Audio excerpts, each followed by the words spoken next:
నమస్తే welcome to Suman TV. ప్రస్తుతం మనతో పాటు ఏస్ అకాడమీ ఫ్యాకల్టీ త్రినాథ్ గారు ఉన్నారు. వీరితో ఈరోజు కొన్ని విషయాల గురించి మనం డిస్కస్ చేద్దాం. హలో అండి, నమస్తే. నమస్తే అండి. ఇప్పుడు వరకు మనం కోర్స్ గురించి like how you are providing and all మనం తెలుసుకున్నాము. మంచి ర్యాంక్ రేట్తో సక్సెస్ అవ్వాలి అంటే ఎలాంటి మైండ్ సెట్ ఉండాలని మీరు అంటారు? ఫస్ట్ వాళ్ళు ఓవర్ థింకింగ్ చేయకూడదు. అంటే పర్ఫెక్షన్ అక్కర్లేదండి. ఈ ఏపీ సెట్ ఎగ్జామ్కి పర్ఫెక్షన్ అక్కర్లేదు. ఫస్ట్ ప్రోగ్రెస్ కావాలి.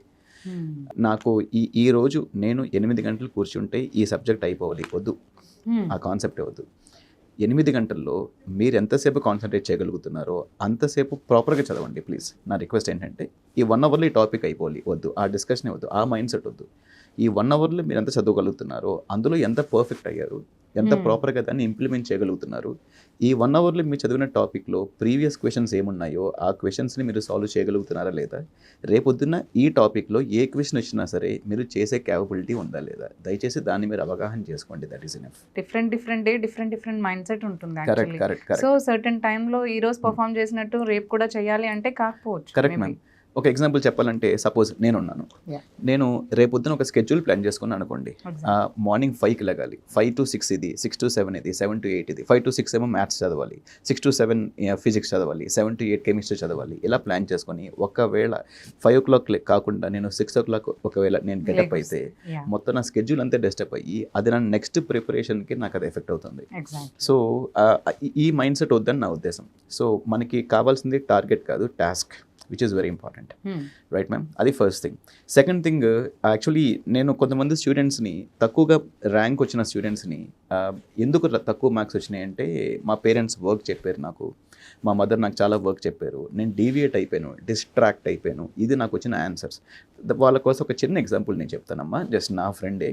ఓకే, నేను 2002లో నేను నా ఫ్రెండ్స్, అంటే మాది 2002 బ్యాచ్, ఎంసెట్ ఎగ్జామ్ రాసిన బ్యాచ్. అప్పుడు ఈ క్యూఆర్ కోడ్ స్కానర్స్ ఏముండవు, డిమార్ట్ ఇవేమీ లేవు. I hope you guys knows that, right? So వాళ్ళది కిరాణా షాప్. సో తన కిరాణా షాప్లో వాళ్ళ ఫాదర్ బయటకు వెళ్ళినప్పుడు వాళ్ళ మదర్ ఇంట్లో వర్క్ చేసుకుంటున్నప్పుడు అరౌండ్ 6 hours షాప్లో కూర్చొని he use to serve their family. So తను చదువుకుంటున్న టైంలో ఎవరైనా కస్టమర్ వస్తే కంపల్సరీ ఆ బుక్ని పక్కన పెట్టి ఆ కస్టమర్కి ఏం కావాలో ఇచ్చి, అప్పట్లో క్యూఆర్ కోడ్ స్కానింగ్, ఫోన్పే ఏం లేదు కదండి. So he use to take the amount, తనకి కావాల్సిన చిల్లర ఇచ్చి మళ్ళీ he use to note down, తను రాయాలి ఏం సెల్ చేసాడో ప్రోడక్ట్ని కంపల్సరీ డీటెయిల్స్ రాసిన తర్వాత again he should start preparation. నాకు తెలిసి తను కూర్చున్న 15 minutesలో 10 minutes ఇదే డిస్ట్రక్షన్ అయిపోయింది. మరి తను ఎలా టైం మేనేజ్ చేసేవాడంటే తను మళ్ళీ బుక్ ఓపెన్ చేసిన తర్వాత first of all he use to close his eyes for 2 minutes. తను రికలెక్ట్ చేసుకునేవాడు, ఏం చదువుకున్నాడో రికలెక్ట్ చేసుకున్నాడు. ఫస్ట్ రికలెక్ట్ చేసుకున్న తర్వాతే నెక్స్ట్ టాపిక్ వెళ్ళాడు, ప్రీవియస్గా ఎక్కడ లెఫ్ట్ చేశాడు. సో ఆ 2 minutesలో తను రికలెక్ట్ చేసేటప్పుడు తను ఏం చదువుకున్నాడు రికలెక్ట్ చేసుకోలేకపోతే then he failed in that topic. తను చెప్పిన నా పాయింట్ అది. If I'm unable to recollect what I studied, then again I should start the concept again from scratch. So మనం ఏం చదువుకుంటున్నామో అది ప్రాపర్గా మనకి కమాండ్ వచ్చిన తర్వాత నెక్స్ట్ టాపిక్ వెళ్ళాలి. కమాండ్ రాకుండా నెక్స్ట్ టాపిక్ వెళ్ళి టోటల్ మర్జీ చేసేస్తే మనకి at the end of the day output రాదనేది నా ఉద్దేశం అండి. సో ఈ మైండ్ సెట్ చాలా ఇంపార్టెంట్ అండి. Discipline is very very important for this competitive exams, for the preparation of the competitive exams. So దీనికి ప్రాపర్ మోటివేషన్స్ మేము ఎప్పుడూ స్టూడెంట్స్కి ఇస్తూనే ఉంటాము. అది యూట్యూబ్లో కానీ, ఏస్ ఇంజనీరింగ్ అకాడమీ యూట్యూబ్లో కానీ, లేకపోతే మా ప్రోడక్ట్ మీరు తీసుకున్న తర్వాత కానీ ఎప్పుడైనా సరే మా మోటివేషన్స్ మీకు ఎప్పుడూ ఉంటాయి. ఏస్ ఆన్లైన్ యాప్లో we have uploaded lot of videos only for this motivation. ఒక స్టూడెంట్ మ్యాథమెటిక్స్ ప్రిపేర్ అవుతున్నప్పుడు 80 marks వెయిటేజ్లో తనకి more than 40 marks, more than 60 marks రావడానికి ఎలాంటి మోటివేషన్ కావాలో we have given the motivation. Engineering physics 40 marks ఉన్నప్పుడు ఆ 40 అంటే మనకి ఎంసెట్ ఫిజిక్స్లో 40 marks ఉన్నప్పుడు ఈ 40 marksలో more than 25-35 marks రావడానికి ఎలాంటి మోటివేషన్ కావాలి, tips, tricks, time saving techniques, everything we have given in those videos ma'am. అలాగే కెమిస్ట్రీలో కూడా we have an ample of team people for doing this. ఇప్పుడు మనకి ఒక్కొక్క స్టూడెంట్ ఒక్కొక్క దాంట్లో ల్యాక్ అయి ఉంటాడంటే ఒక స్టూడెంట్ కెమిస్ట్రీలో స్ట్రాంగ్ ఉంటాడు, ఒక స్టూడెంట్ ఫిజిక్స్లో స్ట్రాంగ్, మ్యాథ్స్లో స్ట్రాంగ్ ఉంటాడు. బట్ కొంతమంది ఏంటంటే ఫిజిక్స్ వచ్చేప్పటికి కొంచెం వీక్గా ఉంటుంది. సో అలాంటప్పుడు ఎలాంటి మైండ్ సెట్తో he can get on to what? First ఒక పర్టికులర్ సబ్జెక్ట్ మీరు ప్లాన్ చేసుకుంటే, ఫర్ ఎగ్జాంపుల్ ఫిజిక్స్ మీరు ప్లాన్ చేసుకున్నారు. ఫిజిక్స్లో మీకు మంచి మార్క్స్ రావాలి, ఒక more than 20 marks, more than 30 marks ఇలా మీరు ప్లాన్ చేసుకుంటే వెయిటేజ్ని సెగ్రిగేట్ చేసుకోండి. ఈ ఫిజిక్స్లో హై వెయిటేజ్ సబ్జెక్ట్స్ని ఫస్ట్ సెగ్రిగేట్ చేసుకోండి. Hmm. సెగ్రిగేట్ చేసుకున్న తర్వాత అందులో important topics with high weightage అది సబ్జెక్ట్ని రిపీట్ చేయండి మ్యామ్. స్టూడెంట్స్కి ఎలా తెలుస్తుంది సమ్ సబ్జెక్ట్కి హై వెయిటేజ్ ఉంది లేకపోతే ఈ సబ్జెక్ట్కి వీఆర్ దేర్.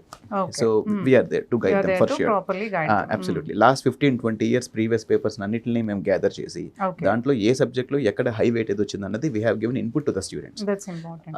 అలాగే మా ప్రోడక్ట్లో ప్రతి సబ్జెక్ట్ స్టార్ట్ చేసే ముందు ఫ్యాకల్టీ ఆ సబ్జెక్ట్ యొక్క ఇంపార్టెన్స్ని ఎక్స్ప్లెయిన్ చేసాం ఫస్ట్. ఎస్. అలాగే ఇప్పుడు సపోజ్ నాది ఉంది మ్యామ్, నా సబ్జెక్ట్ మోడర్న్ ఫిజిక్స్ నేను టీచ్ చేసింది. సో ఈ మోడర్న్ ఫిజిక్స్ వాళ్ళు చదివే 4 ఏళ్ళ ఇంజనీరింగ్లో ఎక్కడ యూజ్ అవుతుందో నేను ఎక్స్ప్లెయిన్ చేశాను. దానివల్ల కెరీర్ ఆపర్చునిటీస్ ఏమున్నాయో ఎక్స్ప్లెయిన్ చేశాను. ఓకే, అది వాళ్ళకి యూజ్ అవ్వాలి ఫస్ట్ ఆఫ్ ఆల్. దాని తర్వాత వాళ్ళు ఇప్పుడు మోడర్న్ ఫిజిక్స్ చదువుకుంటే I think it will be very high motivation for them. వాళ్ళ మైండ్ సెట్ మారిపోతుంది. ఓకే, రేపొద్దున నాకు ఒక 30 లక్షల ప్యాకేజ్ ఇచ్చే సబ్జెక్ట్ ఇంజనీరింగ్లో నేను వెళ్ళాలి అంటే ఈ మోడర్న్ ఫిజిక్స్ చదవాలన్నమాట. ది మోడర్న్ ఫిజిక్స్కి ఎంసెట్ పాయింట్ ఆఫ్ ఎంత వెయిటేజ్ ఉంది? ఒక 3 మార్క్స్ ఉంది, ఒక 5 మార్క్స్ ఉంది, ఒక 10 మార్క్స్ ఉంది. Okay, let us go for 10 marks. Okay, let us start the subject. ఈ మైండ్ సెట్ ఉన్నప్పుడు వాళ్ళని నిద్ర పట్టనివ్వదు. You know that because 20 lakhs 30 lakhs package is very important these days. Important point actually. ఎందుకంటే ఇది నేను ఇప్పుడు చదువుకునేటప్పుడు ఇది ఎక్కడ యూజ్ అవుతుందో తెలియక, అసలు యూజ్ అవుతుందో లేదో, నేను ఎందుకు చదువుతున్నానో లేదో తెలియక వాళ్ళు అనుకుంటారు ఇది అవసరమా అసలు అని చెప్పి. మీరు ఎక్స్ప్లెయిన్ చేసినట్టు ఇప్పుడు ఇన్ ఫర్దర్ వాళ్ళకి బీటెక్ లో అది ఎక్కడ యూజ్ అవుతుంది అనేది వాళ్ళకి తెలిస్తే, if you wanted to like అదే ఫీల్డ్ లో తను స్ట్రాంగ్ అవ్వాలనుకుంటే definitely concentrate on that subfield, right? Correct. అందుకే ప్యాసివ్ లెర్నింగ్ కంటే యాక్టివ్ లెర్నింగ్ బెటర్ అనేది మా ఉద్దేశం ma'am. Yes, that's very helpful actually. Yeah, thank you so much అండి. నమస్తే, థ్యాంక్ యూ.